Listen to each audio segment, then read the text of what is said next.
the people and the artists that I speak to on this podcast come from what I would maybe describe as a similar kind of philosophical outlook on life as yourself.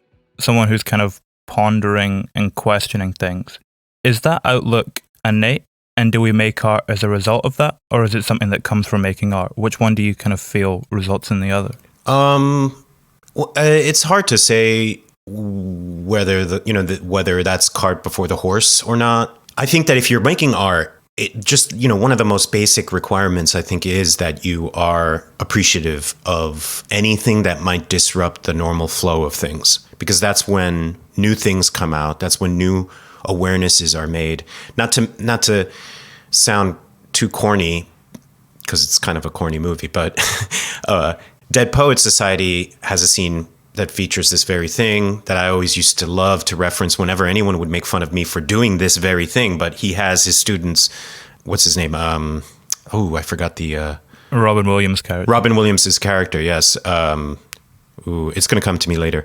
Has his students jump on tables, for the express purpose of sort of seeing things differently. So anyway, that's just a crude, corny example of what's sort of happening. I think when the kinds of different perspectives that one yearns for when one makes art, and this quarantine, of course, is offering that in many, many ways. But yes, I think it probably stands to reason that there is a predisposition to that kind of outlook that may, in fact, make someone be receptive to becoming an artist in the first place. It's hard to, I don't know. It's this sort of nurture versus nature debate that is very tricky. Yeah, there becomes a point after a certain amount of time where the line kind of just gets blurred and it all becomes one big reciprocal thing. I agree. I think you can identify when maybe somebody doesn't have enough of that thirst for looking at things differently. There's like people that are really good at having successful artistic careers.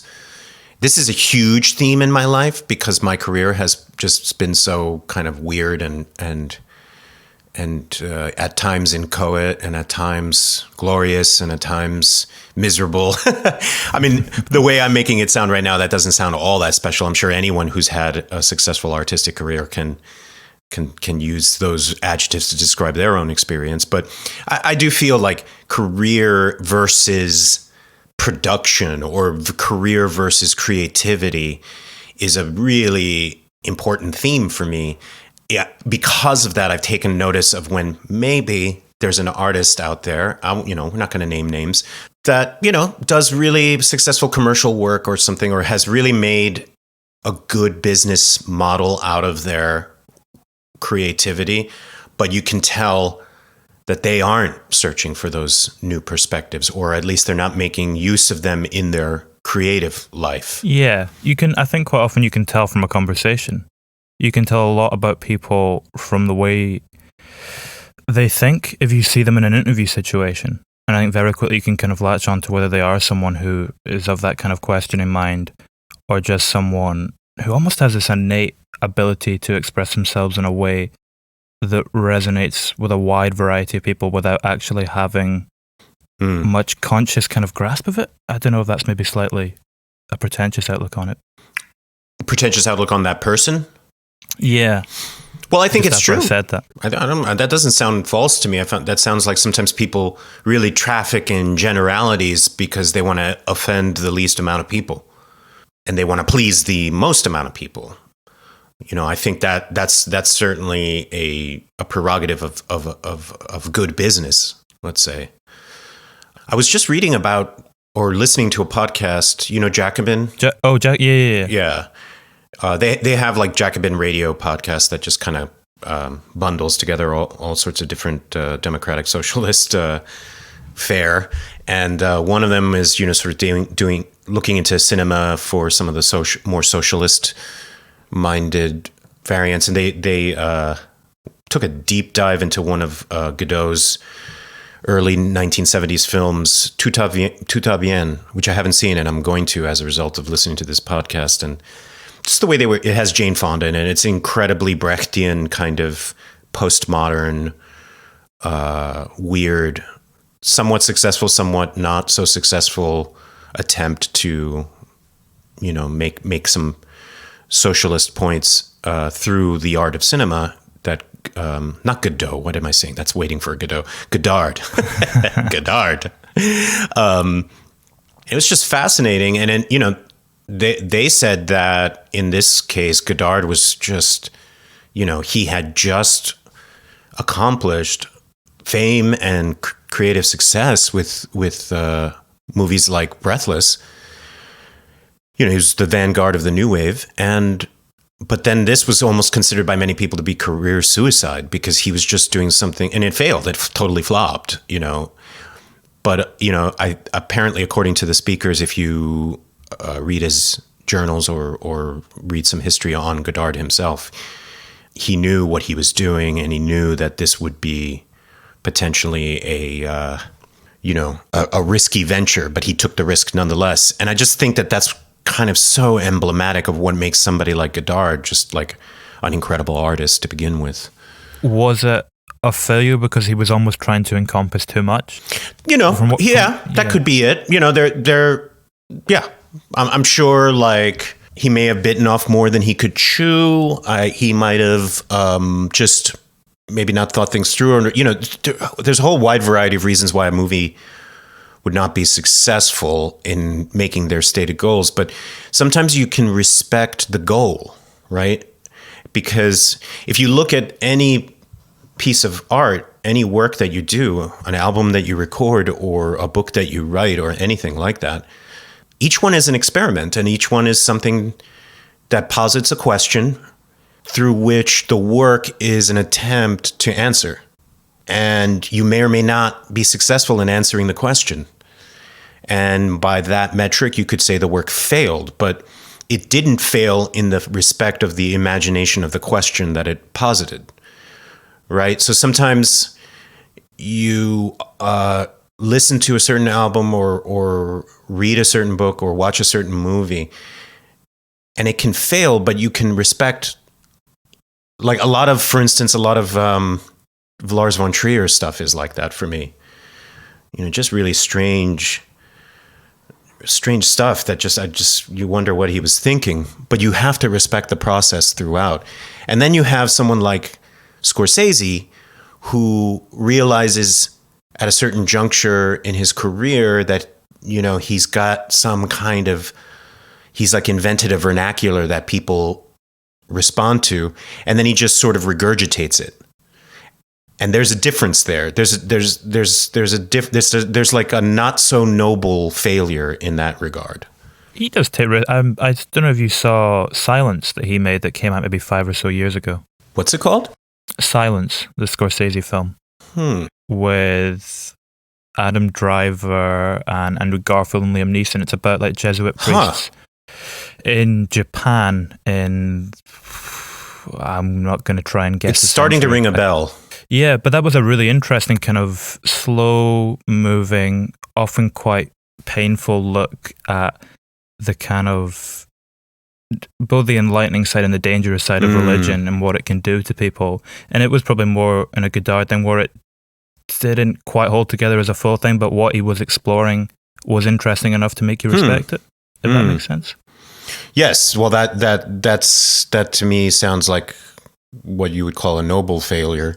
And I'll admit that perhaps I've too zealously tuned Scorsese out, because I've also learned recently that he's just doing some really great work, and a lot of his films as of late don't exactly fit the cliches that he's been trafficking in for a while. I think that he did really well with The Aviator, and then there was just a string of bad ones that all seem to be trying to do the same thing, and perhaps I've been too quick to judge in that respect.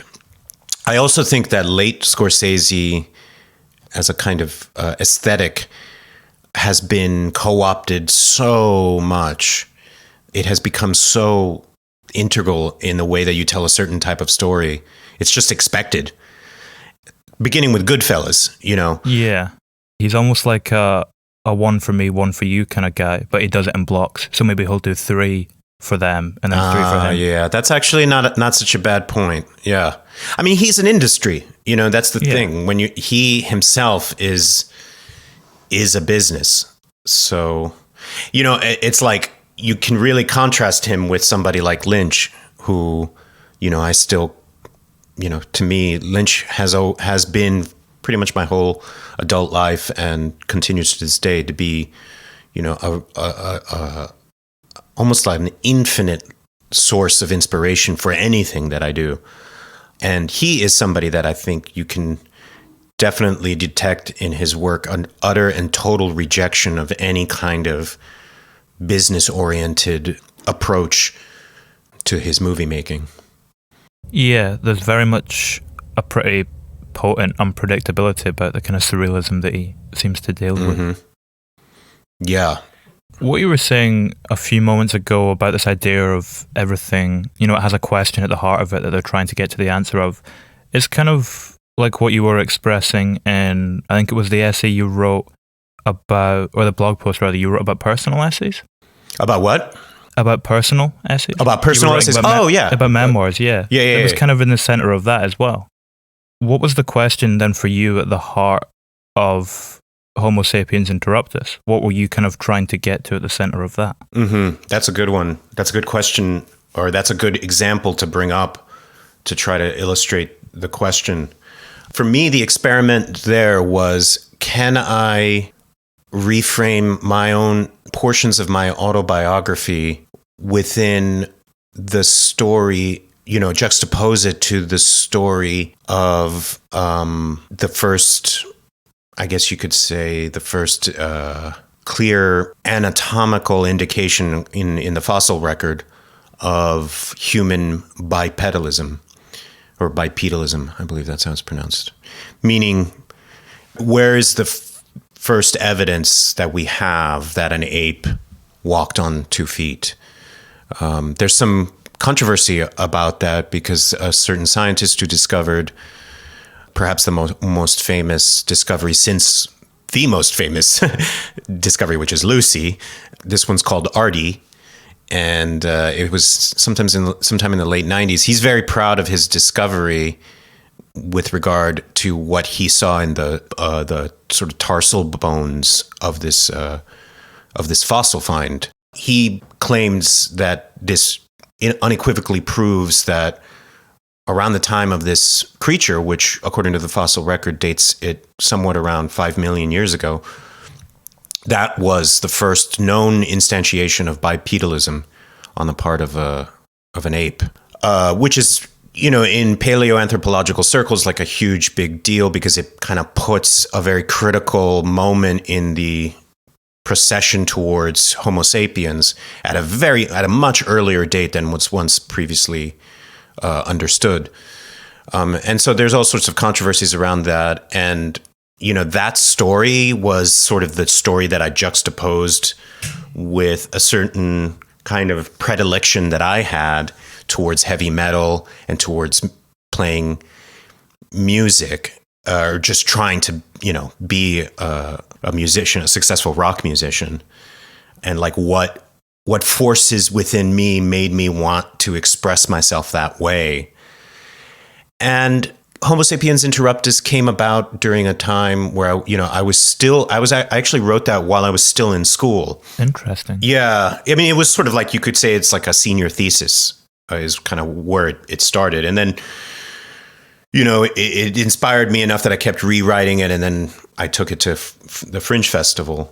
The thing is like when you're in school, there's just, I mean, some of the things that you see or that you do when you're in school is just, it's bizarre. It's grotesque. You're just trying things out. It's just, there's so much insanity in it. And I think Homo Sapiens Interruptus definitely, if were I to resurrect the piece today, let's say, I would, it would need to be really revised.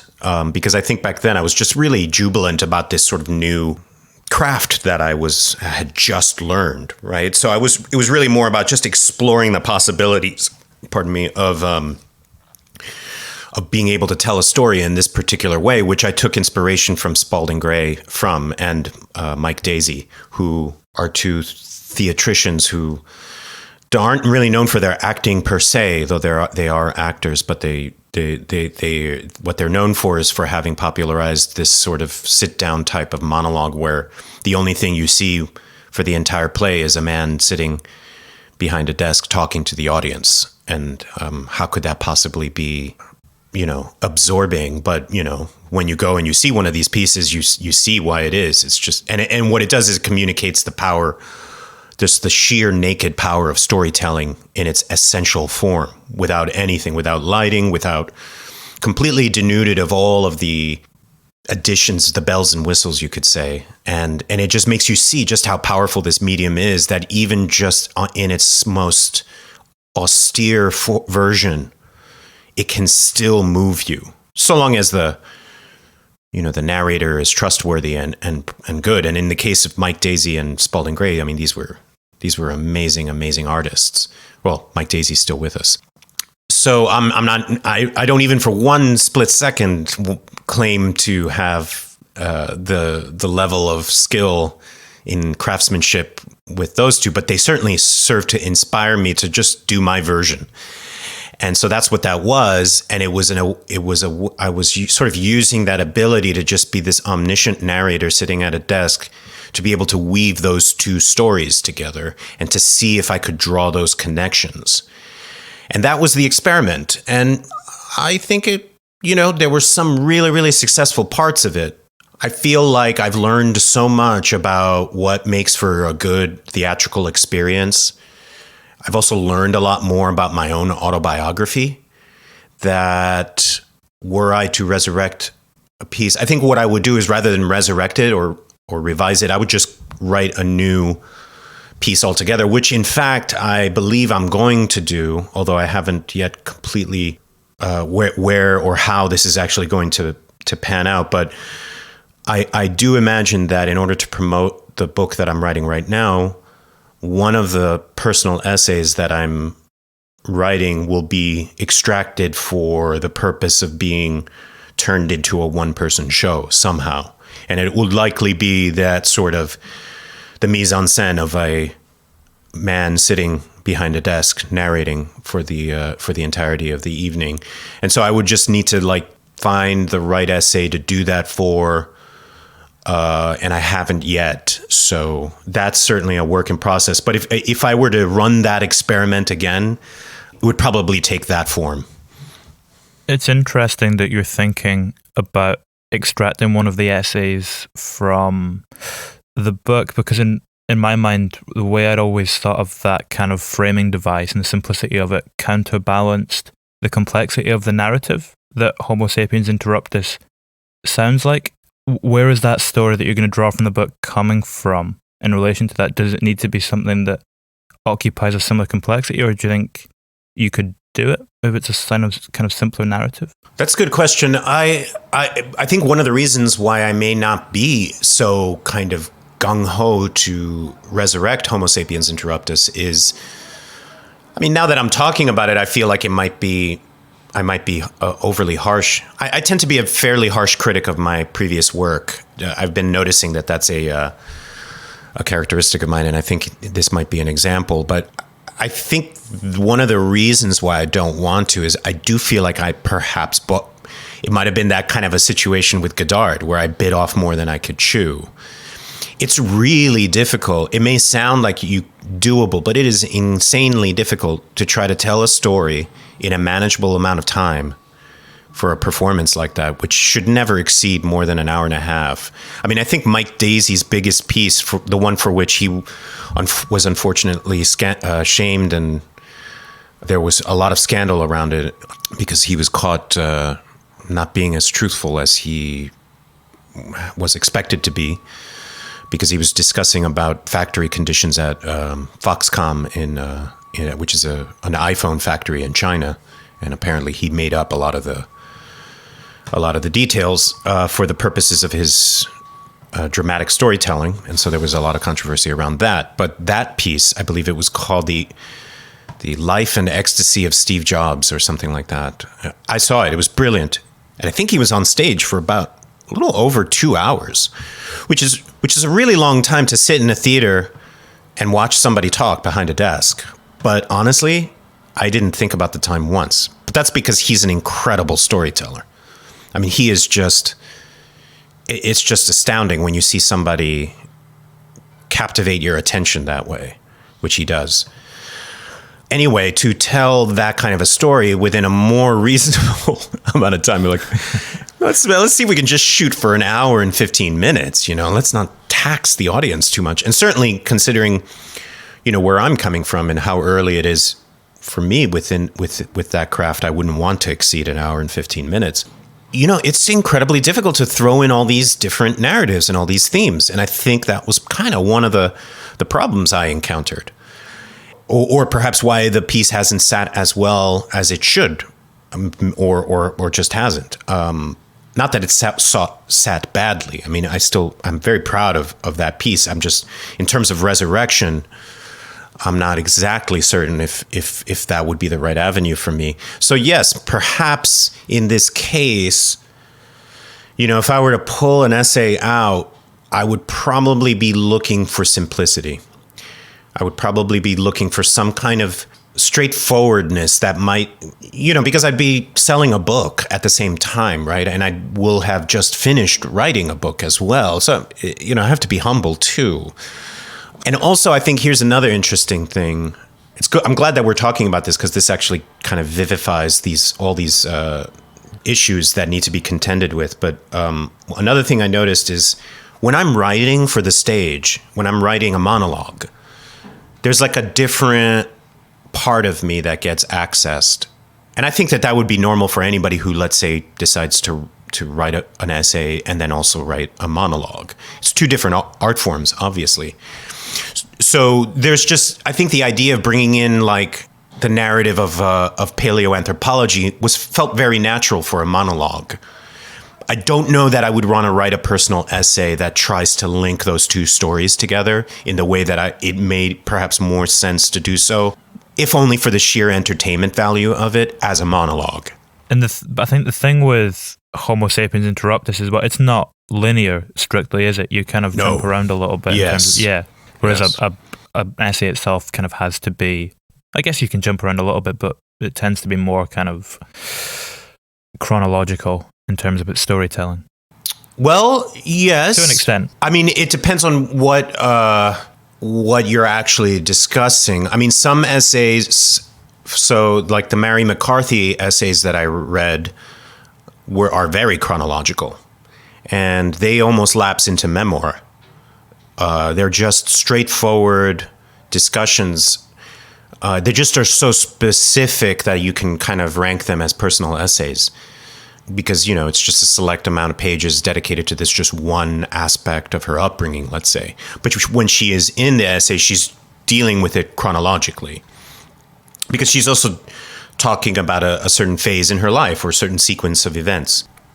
And, that works for her. And it also works for plenty of other people. I've read some incandescent essays that really just sort of deal with a moment. It could be like 15 pages just kind of trying to deconstruct a moment, walk in the park or bumping into a friend on the corner. I am struggling with this a lot. The lapse into narrative. It's so easy. Certainly, when I first started writing, I was doing that a lot. And in some cases, it's appropriate, but I'm striving for an aesthetic I'm striving to talk about things where chronological treatment would not be so appropriate. I guess if the essays themselves are kind of scattershot from all over your life as well, when you slip into narrative, it's harder to get it to maybe coalesce in a certain way. Yes. And kind of collate. Yeah, you're asking the audience to piece together a story where that's not really the intent. I mean, that's another reason why I decided to write a collection of personal essays as opposed to, let's say, a straight up memoir, is exactly for that reason. It's because I don't want to tell a story. I don't want to turn my life into a biopic. I mean, if there is something that I loathe as a genre, it's the biopic. I think that the biopic is probably the most toxic form of biographical narrative that I can think of. Now, certainly, I may be faulting the genre for its particular instances and not for the actual essence of the genre itself. They happen to make a lot of money because they tend to be about people that are very famous and very beloved. And so, of course, it's my belief that wherever there is a lot of money, there is a lot of corruption. And so that genre is heavily corrupted with formulaic treatments. I was very happy to note that the Elton John biopic was very different in that respect. I don't watch biopics, but from what I read and what I heard from other people, the way they treated his life was done very, very well, because it sort of didn't try to be realistic. The movie tried to be like Elton John's ethos and aesthetic. And conversely, another biopic of the same time, roughly the same time, which was the Queen one, strikes me as utterly and completely hopelessly mired by the vagaries of this sort of movie making. And so, yeah, that is something, then you have the Bob Dylan one, which I think is an incredible example of what you could be doing with the biopic, right? Instead of trying to tell a linear story, you can actually break up the movie into several different vignettes and have, Cate Blanchett play Bob Dylan in one of them, right? I mean, this is truly the direction to go in. And we need more of those examples. It's a perfect device for him as well as a person. Like this idea of all the different sides to him and the kind of enigma that he exists as. To cast it as, is it 6 people, I think, in the end? 7 different people, maybe, is, a perfect kind of narrative device to frame it in. Absolutely. That isn't to say, though, that I don't want to let, the Johnny Cash movie off the hook, let's say, right? Because I think it did do an incredible disservice to the idea of Johnny Cash by essentially making a Disney movie out of his life. And that's kind of what all these biopics do. They're just trash because they're just capitalist commodities regurgitated through the prism of nostalgia. I don't know. I just find them disgusting. But I find them disgusting for the same reason that I find capitalism disgusting. So there's probably no surprise, no surprise there.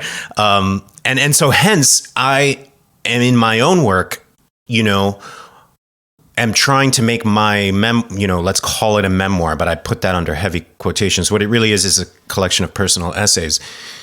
My book, I want to make it biopic proof. That's sort of one of the goals, is to sort of insulate it from the grabby paws of capitalism's endless efforts to commodify everything it touches with its testicular hand.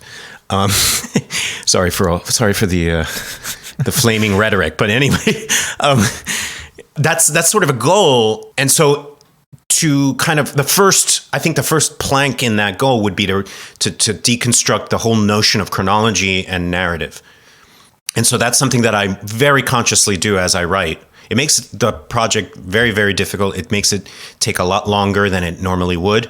But I think the product will speak for itself once it's actually finished. Is it possible to make it tabloid proof as well? Because whatever you're going to write, that Rolling Stone or whatever are going to try and find something in it. Is it possible to find a way around that by using this narrative? Well, I'm glad that you brought that up, because it actually reminds me of some of the most recent sensationalistic and cynical takeaways that the music press has, concocted for me in my own case. And I think this is probably one of the reasons why, as you so patiently saw, that I feel the need to kind of, preempt any interviews that I give with a certain set of guidelines, because, I've seen what the entertainment industrial complex likes to do, and how it completely, robs an artist of their autonomy.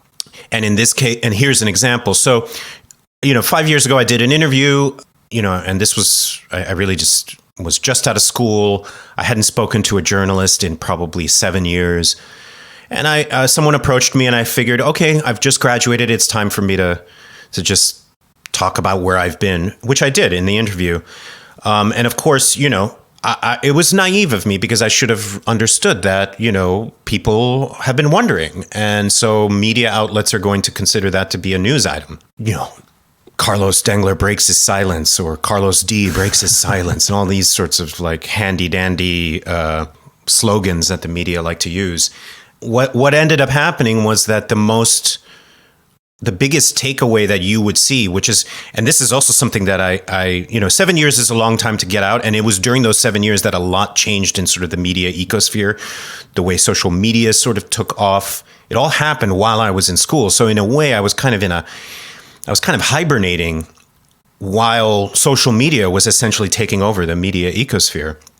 And so I didn't know that there were these things where, one outlet would print something and then every other single outlet would run that story by just quoting that original outlet. So that therefore, if you search for this, you see like 20 different magazines all running the same story, all quoting the same thing, right? Because they all kind of, they go into the scrum like they're chasing a football, and they sort of grab it. Oh, that's the thing. That's the narrative. He said that. Now let's make that the story, right? And what they said that he said in this case, I got to be careful about how excited I get to tell the story, because I'm also looking at the waveforms in my Logic session, and I just blew out the mic. I can see that in the waveforms. Anyway, the takeaway was that apparently Carlos Dengler thinks that Coldplay is boring. And that's like the big story from that piece, right?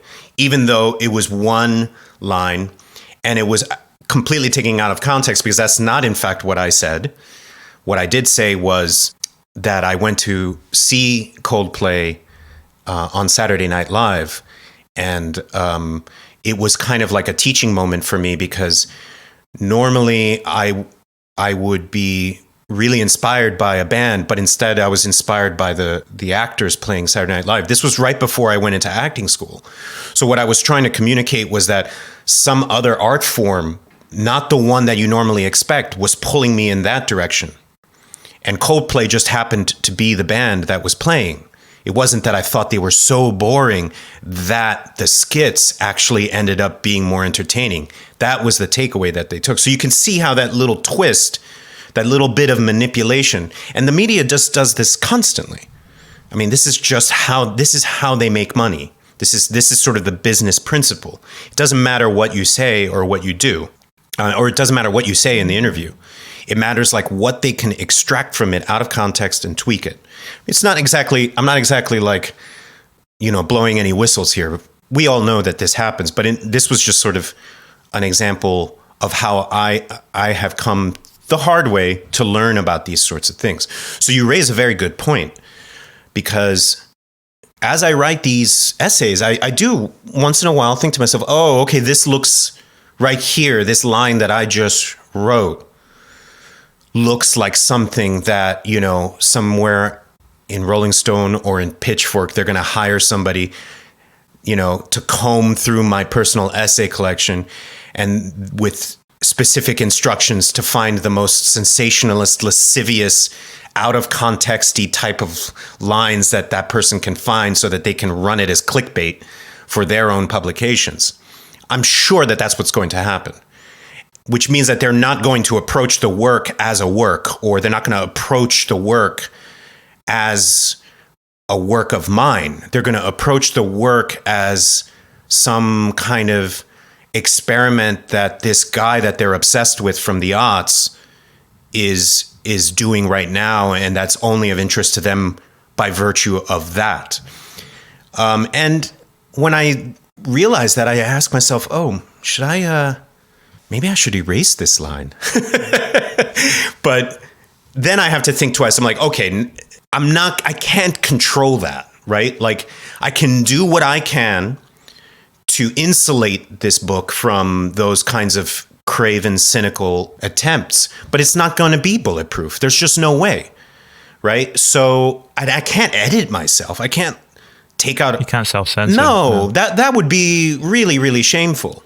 It's a slippery slope. It's a very Once slippery... you start doing it on one little thing. Oh, yeah. And it also it'll degrade the work, right? It's about the work. That's really, I mean, if there's any theme that, you know, my rant, my 20-minute long rant just now should prove, it's that it's about, what I really wish to say is that it is about the work. You know, it is always about the work.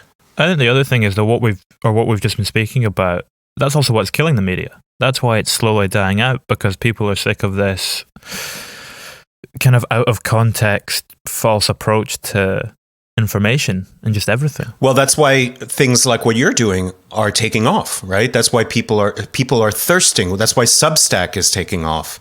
That's why Medium is a thing. That's why people like Glenn Greenwald are migrating over to these platforms for that exact reason. There's a revolution that's happening. And I'm very happy to note that the revolution is happening in the direction of quality. Sometimes, you know, I don't think that the demise of the local weekly or the local newspaper is a good thing. I think that's a bad thing for discourse, for political discourse, for information, for everything. And, you know, I don't think that they're the ones, local media outlets are not to blame here. I'm talking about national, big media outlets. I can't say that there wouldn't be at least a smidgen of schadenfreude to find out that, let's say, a Rolling Stone had to kind of, you know, pull its issues off the racks because it just couldn't justify the expense anymore. You know, they're an interesting kind of juxtaposition of a magazine, though, because on the one hand they feel like they're desperately clawing to remain relevant by, you know, whenever they put out a 500 greatest albums of all time, they're going to throw the latest Harry Styles album on there. But at the same time, they're kind of falling into these old traps of sensationalizing everything that everyone says. And like the Enemy, you know, running with a headline completely out of context. Yes. I mean, you know, the Enemy, I think, in a way, like, now that the Enemy is still a website, right? It's not... Well, it's no longer print, yeah. It's just a website. Yeah. But they essentially do what they did in print on a website, right? I mean, they're still doing interviews and they're still reporting, right? Yeah, and in the same fashion. Sure. Kind of like the Daily Mail. The Daily Mail of music journalism, exactly. And yet they're such a kingmaker, aren't they? Like it's like if you don't pass through their fist, you know, if you don't allow the enemy fist to squeeze every drop of blood from you, then you can't. It's like a hazing ritual, you know, and in a way, I long for the days of the Enemy because they were, at least you knew they didn't even try to hide it. Even back then, they didn't try to hide it. I remember reading last year they ran this cover story. That's another word. Then they still call it a cover story, but there's no cover to the magazine. But they call it a cover story, and it was with a band called Porridge Radio. Really great record, sophomore record they put out last year. Got nominated for the Mercury Prize and all that. And the headline they ran with was something like Porridge Radio aren't surprised that people are finally catching on. And it was like, we always thought we were the biggest band in the world. And in the article, they had said it as like a glib comment, like sarcastically. And then the Enemy had taken it and ran with it as like this face value headline. Wow. Of we're not surprised, or we should be the biggest band in the world or something.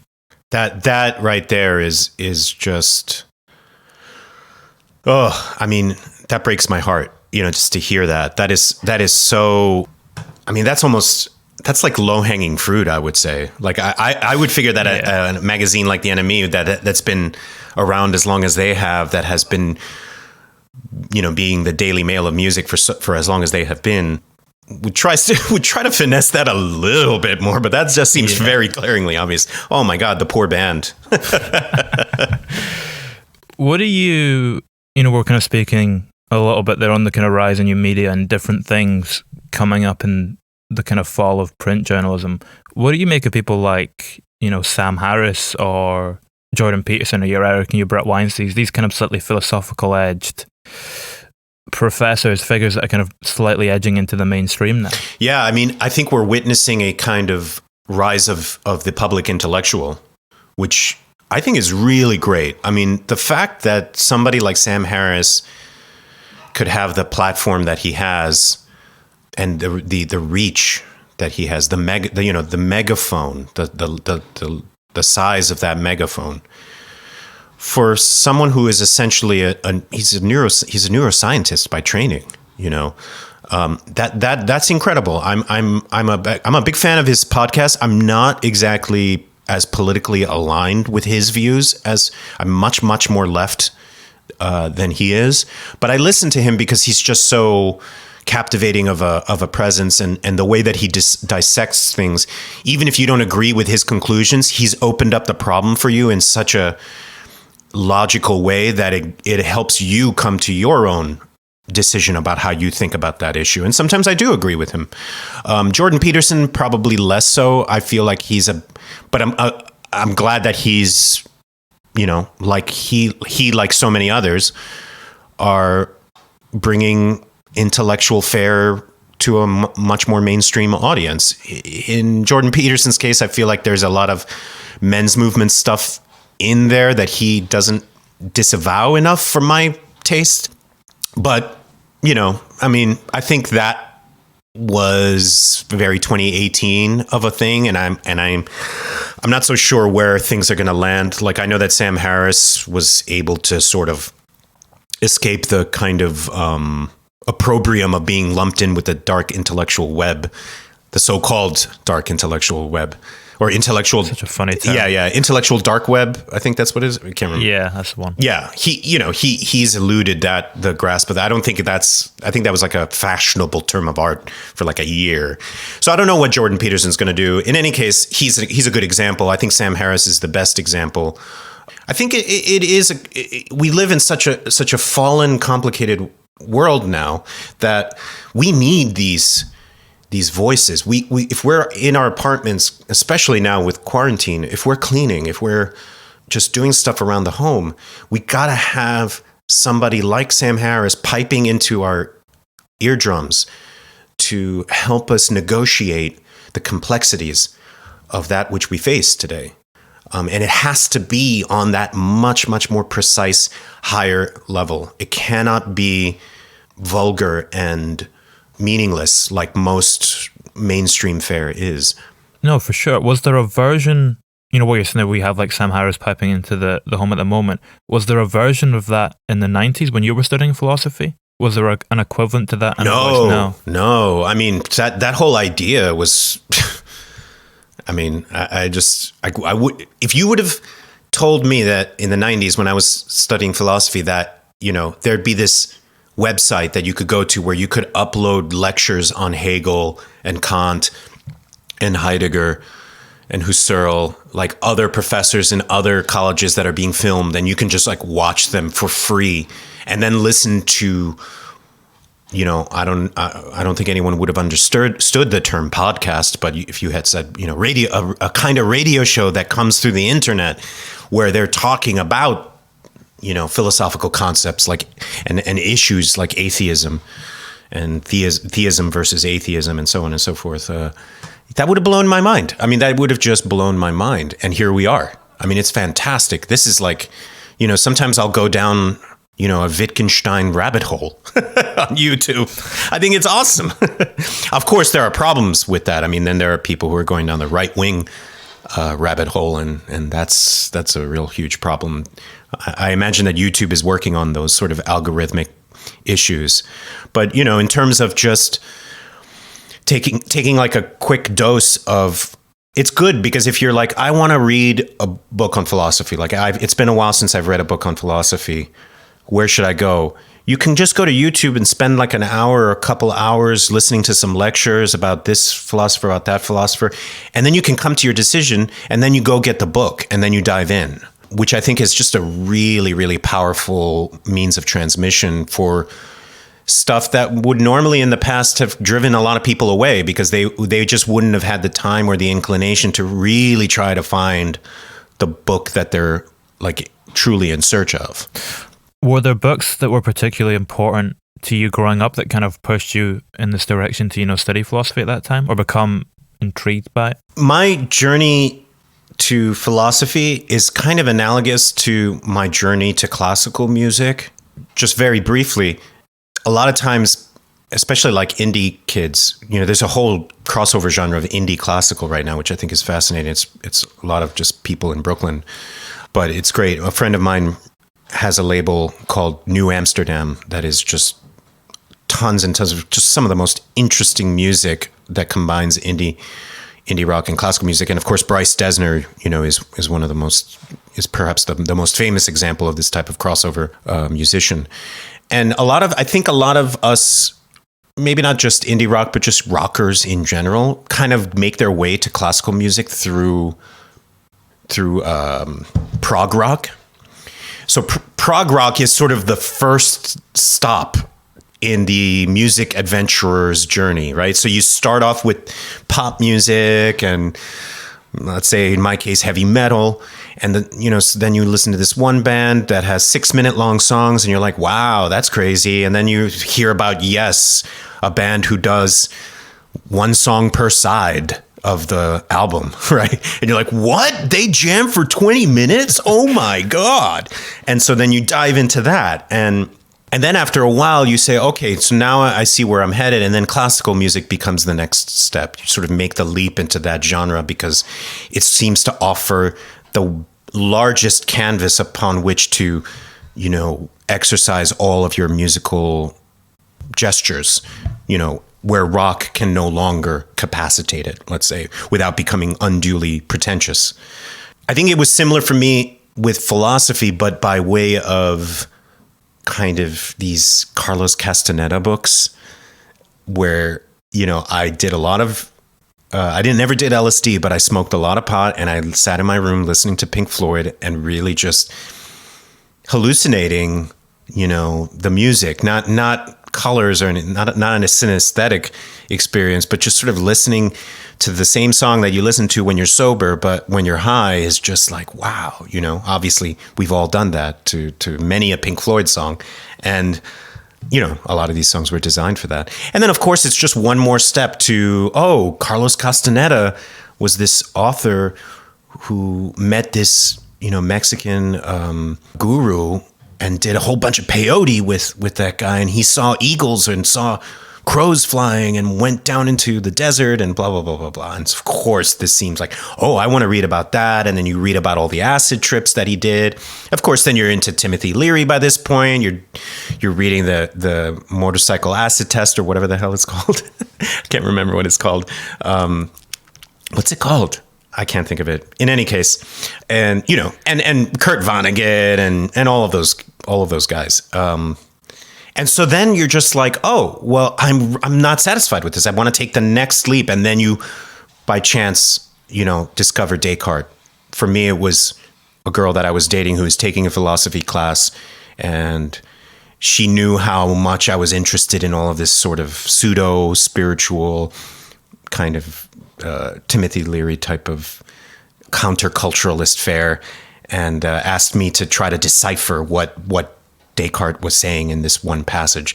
And without having ever read Descartes, I was able to kind of give her a little bit of an assist, and then notice, whoa, I really like this. This really speaks to me. I want to read more about this. And then that's what got me into philosophy. And then I realized, okay, so this is where you really tackle these issues. Like, this is sort of the intellectual, this is where the real work gets done. From that point forward, one thing led to another. I mean, I read one book by Nietzsche, and that just kind of set me off. Yeah, you get into the flow of it, and momentum is probably a better way to describe it. Absolutely, yeah. Absolutely. Was that the same for you when you started studying acting? Because you weren't massively into theatre before you began studying acting, right? It was kind of what? Yeah, you know what's interesting is, like, I hated all the kids that would star in the school plays in high school. And these were a lot of the kids that I ended up being in school with. I hated musicals. I mean, I still kind of hate musicals. I don't want to, I feel like I'm betraying the cause because so many of my colleagues are huge musical fans. But let me put it this way. My appreciation for the genre has been expanded as a result of my time in acting school, but there's a limit to that expansion. And historically, I certainly was not a fan of the genre. Especially if you're a goth, it's really hard to be into musicals. It's if there's a genre that's antithetical to goth music, it's It's the musical. I'm trying to think of a goth musical. Oof, I think that would be really bad. It would be really boring is what it would be. Yeah, so because to me, the kids who participated in the school plays were, they were nice kids. They didn't want to piss teachers off. That was sort of my MO. Like, I just wanted to completely piss everybody off. That was the plan. It's like, I did not want to participate. I did not want to cooperate at all. Participating in an extracurricular activity was a form of cooperation. And, high school plays were an extracurricular activity.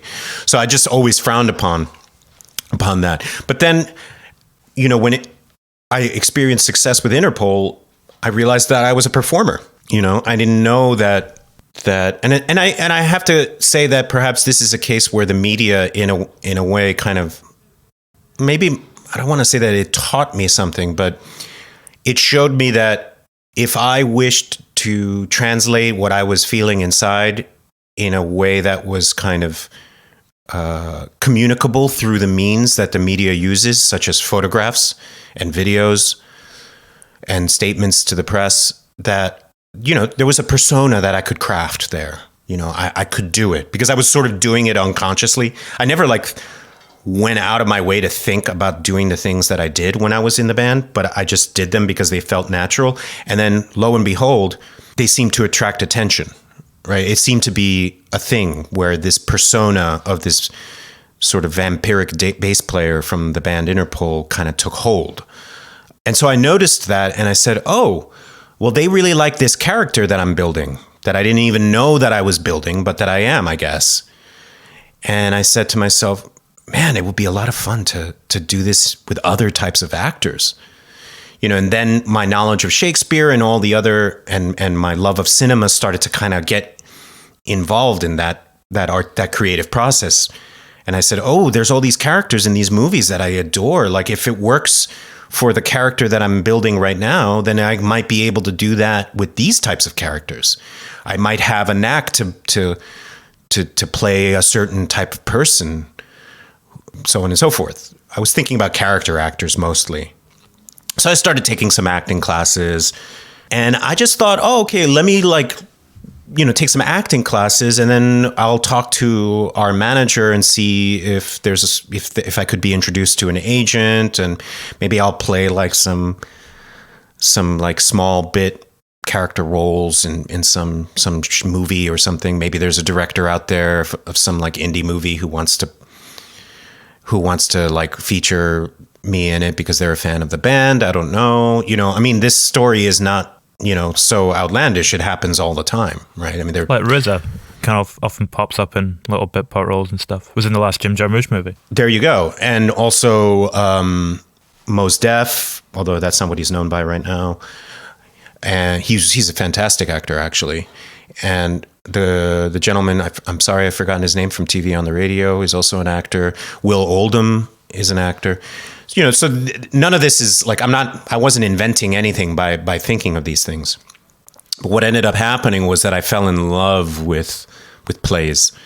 I just started we tackled some plays, like a Sam Shepard play in scene study class. And I just, from there, it was similar to the discovery of philosophy, where you read the one book and then the momentum builds from that. The thirst happens. And I think when you're in the music industry, especially the size of the exposure that Interpol was getting, which they still get, but also obviously when I was in the band.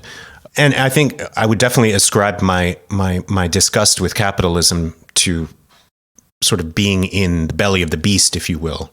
There's just the way that things work on that level is so devoid of culture, so devoid of ideas, so devoid of substance. It's such an empty world that when I discovered these plays, it was like there was something empty within me that was now getting filled. It was almost like there was a container within me, like an urn that had been empty for so long, for years while we were touring, that was just yearning for something to be filled with it. And when I when I was in that class and we tackled some Sam Shepard, it was like someone just dumped a little bit of liquid into that urn within. And I felt it. I said, oh my God, I need more of that. Then of course, once you taste the first bite, you can't stop, right? So then Sam Shepard led to Angels of America. Then it led to back to Shakespeare. Then it led to all the classics. Then I discovered Ibsen. Then I discovered Strindberg. Then I discovered all the playwrights who were contemporaries, who were putting out plays like Lobby Hero. And I would then go to Broadway to see the latest plays. And then I started reading the theater reviews in the New York Times. And I said, oh my God, that sounds amazing. So I would go to that play. And then I would meet this director. And then I went to this acting school and so on and so forth. And then next thing you know, it's 2015. I don't have a career anymore, but I have an MFA in acting. It's almost, can you that first kind of taste of it you were speaking about there, can you ever get back to that? Is it like chasing your first high, or can you actually kind of replicate that feeling and achieve it again to the same degree? Well, I'm getting that spark now, with the music that I'm writing now, because it's been so long since I've written. So there's this feeling of like, ooh, this feeling again, which it's been a while. I get that feeling as I write my essays, because that's a relatively new form. I think there is a way. I think with acting, and look, this is why you don't make money as a theater actor. My colleagues in the theater tend to say, I don't have a theater career. I have a theater habit. And it's true. It is a habit. It actually costs you money to be a theater actor. You have to supplement your habit with TV. That's that's the business model, right?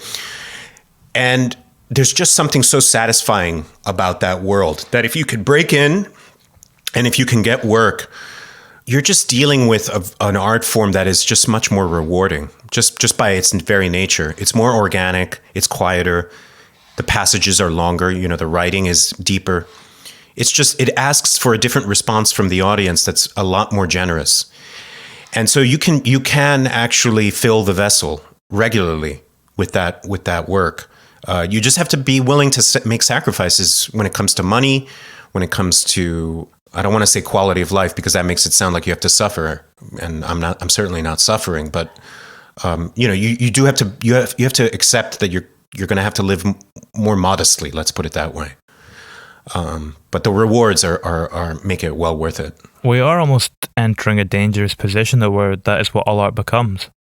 Like, we seem to be heading in this way where, as it gets a lot less viable to enter a lot of different worlds, that a lot of it kind of becomes sealed off to a lot of people, if that makes sense. Unpack that a little bit. I want to make sure that I'm following you. I know a lot of new bands and stuff coming through, and the kind of window of income for them is getting kind of narrowed down further and further. And it feels like the film industry also, to a certain degree. But then, I don't know. Maybe I'm thinking of this more in terms of a Britain issue, because of the way that we seem to be getting a little bit more isolated, and the kind of doors seem to be closing a little bit, if that makes sense. You're speaking of Brexit. Yeah. Trying not to say the B word. Oh, man. You guys started it. No, I'm kidding. It was after Bowie died. Everything started falling apart. There was I don't know if you caught that, but there was a New York Times essay that was specifically about that. In fact, it said... Was there actually? Yeah, it said like after Bowie died and then the world fell apart. And it is very true. He died in January 2016. And, Brexit happened in June. So, right? It was June? Yeah, and then Trump. So, I mean, it's absolutely true. He was sort of like the angelic alien that was holding everything together, right? And what's interesting is that I used to think, man, it's going to be weird when Bowie dies. Like, how are we going to live in that world? Right? And well, here's the answer. You don't. But yeah, no, I think you're absolutely true. I mean, woe be the burgeoning musician of 2021, because it's certainly not an industry that I would try to break into today. And I'm not saying that just because I've already quote unquote, broken into it. The landscape is utterly different than I mean, just the whole phenomenon of a 360 deal. I don't know if you're familiar with this idea. I'm not. The 360 deal is sort of what it was the music industry's answer to the MP3. because once the downloadable free MP3 or free streaming on YouTube phenomenon began, and the music industry lost control over that critical part of its business model, it could no longer offer bands the sweet deals, the sweet contracts, the plush, sort of cushy, palmy contracts that it once did, which we were the beneficiaries of, Interpol, at a certain time. And in fact, Capitol Records, if I recall correctly, this is a while ago, reneged on their deal as a direct result of this sort of revolution, because they saw the contract that we were one of the last. They saw the contract that had been signed, and the MP3 revolution happened in about 2004, 2005, I believe. And they said, what? No way. This isn't happening. So they just found a way to kind of drop us, because they were going to lose millions if they were to continue with us. So what the music industry did as in response was concoct this thing called the 360 deal, because before they didn't have to touch merchandise or touring. Essentially, the band pocketed everything from the tours, and the music company, the record label, made money off of record sales. Well, now you can't make money off of record sales. So what is a record label to do? Well, they're gonna say, well, we'll put out your music, but you're gonna have to give us a cut from your touring, which means that the band is gonna have to tour constantly. So, I mean, this is one of the biggest reasons why I decided to leave the music industry, because not only did I hate touring to begin with, I certainly was in no position to augment the level of touring or to continue down a career that would actually rely on touring. And I just think this 360 deal to me is just, it's just draconian. It's absolutely draconian. And I would say that it's draconian for any band today to try to make it somewhere. So of course you have these niche genres that music is very rococo today. Everything's sort of derived from other recycled bits. There's like this endless procession of retrospection and recycling, and it's exciting on many, many levels. And the splintering that's happening is really, really exciting. You have like 500 micro genres, right? And any band can be really successful within them. But as you say, the opportunities to actually make a living off of this are almost, non-existent. Yeah, I think it's going to be the same problem that a lot of industries face in years to come as well, with the way that the internet has made a lot of things free. And also we're going to see AI starting to come in probably in the next 20 years in a significant way. Oh, yeah. Well, that is actually, I don't know if you've read Yuval Noah Harari. The Sapiens book. Yes. So he has really, when in Homo Deus, which is his follow-up to Sapiens, he has some really interesting thoughts about. You don't need to necessarily read the book. You can sort of watch any of his talks on YouTube, where it's one of his big themes about how the algorithm knows you better than you know yourself. Yeah. And so, I mean, yeah, if in the next 20 years we're going to see what AI does to even our own music listening habits. Who knows? There might be AI in this Logic session that I'm playing right now. Like the Logic AI bot might tell me, "Oh, do you really want to play that C sharp there? Don't you want to play this?" And then I might say, "Oh my God, that's true. That's what I really wanted to say. Thank you, Logic. Thank you. All hail the AI." Oh, how dystopian! Enjoying it. How dystopian. It's like, speaking of dystopian, what was the piece you wrote on gentrification as well? A little while back. I'm glad you brought that up, because that's actually an essay that I really want to rewrite for the book, and I want to heavily revise that piece, actually. Why do you bring it up? Let me ask you. I think dystopian's in the title of it. Is gentrification, yes. Is it eternal paradise or dystopian or something? Yeah. It's an interesting one, though, the way you kind of weave your personal edge into it and kind of look at our role. Like, we all think gentrification's a bad thing, but then we're sitting there sipping our Starbucks coffee or whatever. That was the goal, to kind of put the mirror on us a bit. All of us who it's very fashionable to kind of complain about gentrification. Now, the problem that I have with the essay is that it was a little bit a creature of someone who was still learning some of the stuff that I have since learned. And there are some real points in the essay where I feel like I'm coming from I didn't interrogate my own perspective adequately. And I think as a result, it can kind of come across as elitist or privileged. I think that gentrification is a huge problem by dint of how it turns the screw on people who don't really have the means that perhaps someone like myself has. So the idea that, I could just come into a neighborhood and buy my way into it and fuck the people who were living there before, they no longer get to live there anymore because prices have gone up. I mean, that is a pernicious idea. And that's gentrification. And I think that, we think about gentrification as kind of like this, there's another Starbucks, but it's a lot more pernicious than that. In my own neighborhood's a case in point. I live very close to a large bus terminal, and underneath the bus terminal, it was under construction for a very, very long time. And then word got out that a supermarket was being planned, and there were a lot of people who said, "Oh, I hope it's a Whole Foods." And there were a lot of complaints about that idea. And I have to admit that my first inkling was to think, oh my God, how great would it be to have a Whole Foods in my neighborhood? Well, thankfully, it's not a Whole Foods. It's a much more modest, straightforward supermarket that got built in there.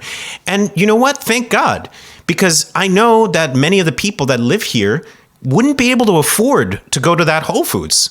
So where would they get their food? They need food too. I don't need those things. I can learn to live without Whole Foods. And it teaches me something. So I want to rewrite that essay and make sure that there's a lot in there that I want to keep, but I want to make sure that I am not cavalier or vague or overly ambivalent about those points that I just made. So wait, so are you going to write it as an essay for the book or one? Yes. So yeah, okay. Yeah, because the book is a collection of personal essays. So, for instance, the one that was published on N+1 that was sort of timed to the 15th anniversary of Turn on the Bright Lights. The Stories of Excess. Stories of Excess. That's going to be, revised and probably lengthened for the book. So, yeah, because I have a bunch of material out there that's in varying forms of quality, and I wish to bring them all up to the same level and publish it as a book. So this is going to be not only telling your kind of personal life in a direct sense, but also looking at kind of broader issues like we're saying, gentrification and how it kind of relates to us as individuals. Exactly. That's just one example. Yes. Yeah. So do you already have it quite mapped out in terms of the kind of topics that you're wanting to touch upon in it? Yeah, there's still some that I'm working on in terms of just getting clear about what the theme is. But for instance, right now I'm finishing up an essay that's about a friendship that I had with someone right before I moved to New York. And it's really about our own personal ambitions, but how self-deluded we were. So the theme that I'm interested in exploring in this piece is the extent to which ambition relies on self-delusion, which I think is, relevant to anybody who's looking to try to succeed in anything that might seem kind of unlikely, such as a career in music or in the arts. To what extent do I need to so-called fake it till you make it syndrome in order to be successful? And what does that mean? Why do we have to be so self-deluded in order to reach our goals? When do I get to actually be in reality? So the story that I have with this friend of mine is emblematic of that idea. So I'm trying to tell the story through that prism. That's an example. So, there are other, I'll be going back into my days in the music industry and sort of critiquing a lot of the stuff that I encountered. My drug usage, for instance, will get a kind of critical theorist take, you could say. I promise it'll be entertaining on some level. That is something you touch upon in Stories of Excess, though. You kind of look at the idea of drug use being related to this concept of rock and roll, or rock music. That was my attempt, certainly, in that essay. Yeah, and I think when I rewrite it for the book, I'm going to try to be a little bit more expository about that particular point. In terms of your own personal experience with it. And also the actual point itself, which I think, I wrote that essay and I was just kind of discovering this sort of mode of speaking. right? And I feel like, that was what, 3 years ago or something like that. So, a lot has happened in there. I've been writing nonstop since then. So whatever I would kind of put forward now would be dealing with it on the level that I wish to be dealt with at the moment. Yeah. Do you kind of reflect and analyze your past a lot at the moment if you're writing a lot of kind of personal essays? Yeah, I just told my girlfriend the other day, I'm basically living in the years 1987, 1996, and 2003. Like, those are the years I'm living in right now. Not a bad place to be living compared to where we're at the moment. I guess you could say that, yeah. In many ways, it's rather fortuitous that this has happened because, right now the present is almost unwatchable. So it's good to have a place to kind of, a Narnia within which to subsist and write about, and which is exactly what I'm doing. It's really kind of like an out-of-body experience, so it's very surreal. And I'll be frank, I can't wait for this book to be over so that I can just get in my time machine and enter the present day. But I'm doing my research. I'm reading my journals. I'm going back to old press clippings, and it's exciting. And I'm really looking forward to putting out something that I hope will appeal not just to music fans, obviously, but to people who are interested in culture and in ideas and in writing. Yeah, similar to the Homo Sapiens Interruptus. Exactly. Just to touch upon what you were saying about looking and delving back into your past being an out-of-body experience in some respects, can theatre ever kind of serve that purpose for you as well? Yeah, I mean, that's the really addictive part about acting is these... I fell in love with acting because, for the same reason why I just loved, sort of being a star when I was in the music industry. I'm somewhat paying the price for that love affair because, as I'm sure you know from having read the tip sheet that I sent you, my present day endeavor is to try to separate myself as much as possible from that persona, and to try to point towards the person who created the persona, not the persona itself. And I think that's a lot trickier than, it may sound just off at first blush. But I loved playing that persona, and I love playing personae. So acting is a way to, if there is an art form that really, really, truly traffics in magic, it is acting. It is truly startling. I mean, regularly to have seen my classmates transform right before my eyes. It's quite an experience to witness the ability to turn your body into such a flexible instrument and to inhabit whole worlds and other thoughts. I think it's necessary for a healthy society. I think it dates back to a very early time in civilization, and for good reason. It's a religious experience, it's a sacred experience, and it can be an addictive experience for the performer as well. Yeah, what you're saying there as well about, you'll watch your classmates turn into someone completely different in front of you. There's this thing about acting that when you put it in that more controlled environment, it's a lot more striking than just having a persona, because a persona kind of appears to be all the time, whereas acting, like you say, you're seeing the transformation occurring almost instantaneously. I'm glad that you brought that up. Yes, you're right, and I think that was the reason why another reason, perhaps more practical one, of why I wanted to pursue acting.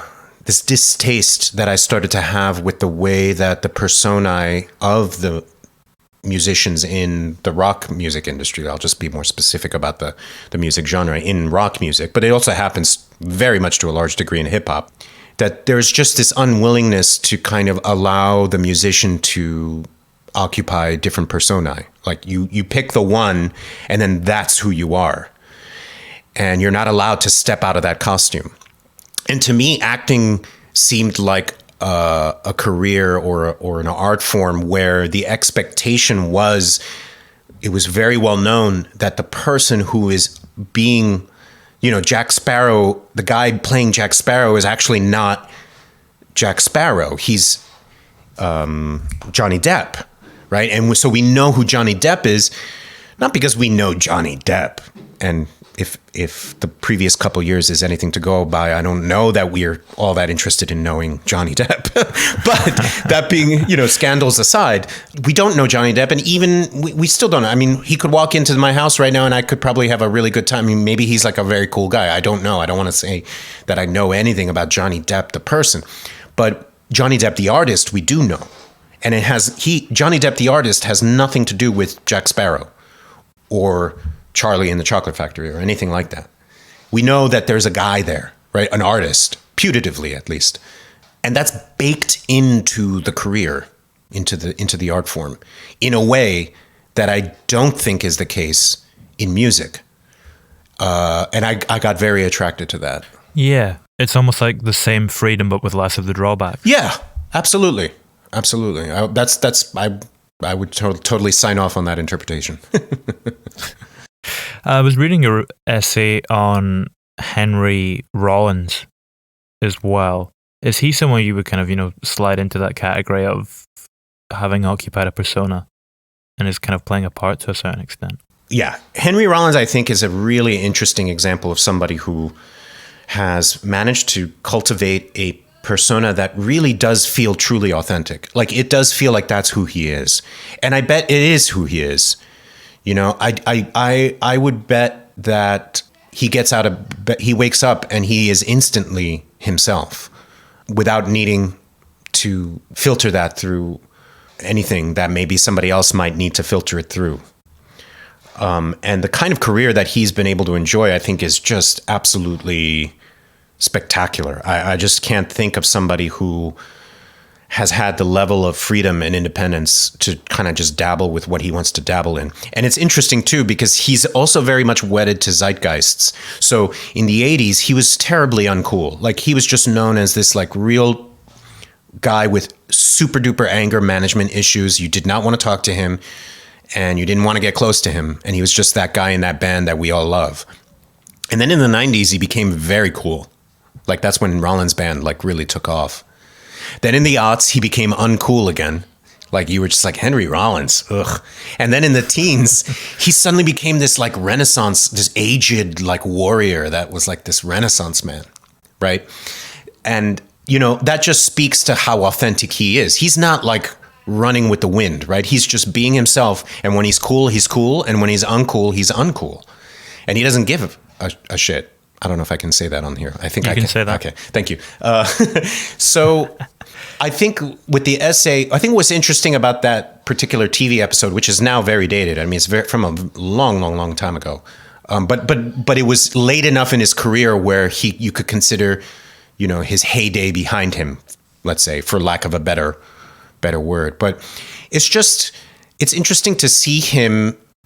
I think one of the pitfalls of being famous for being yourself is that then you don't get to escape yourself, limitations and all, which is not necessarily a bad thing. Like, it's not like he's causing harm to the world, but you can really see how he was completely unwilling during this episode to kind of to try to show a better side of himself. And again, I don't want to be like doctrinaire and say, oh, you should be doing that. Like, that there's some moral of the story here. He didn't do anything wrong. In fact, it should be lauded that he was as honest as he was. But I just think it's interesting to be somebody like him who is so comfortable, for instance, not even being therapized. And again, I don't know, maybe he does see a therapist, but he doesn't show some of the things that you often see in people who have undergone therapy, who have interrogated their motives to a certain extent. And yet he somehow gets by and somehow stays relevant and stays cool. And I just think that that's a wonderful achievement and almost impossible to replicate.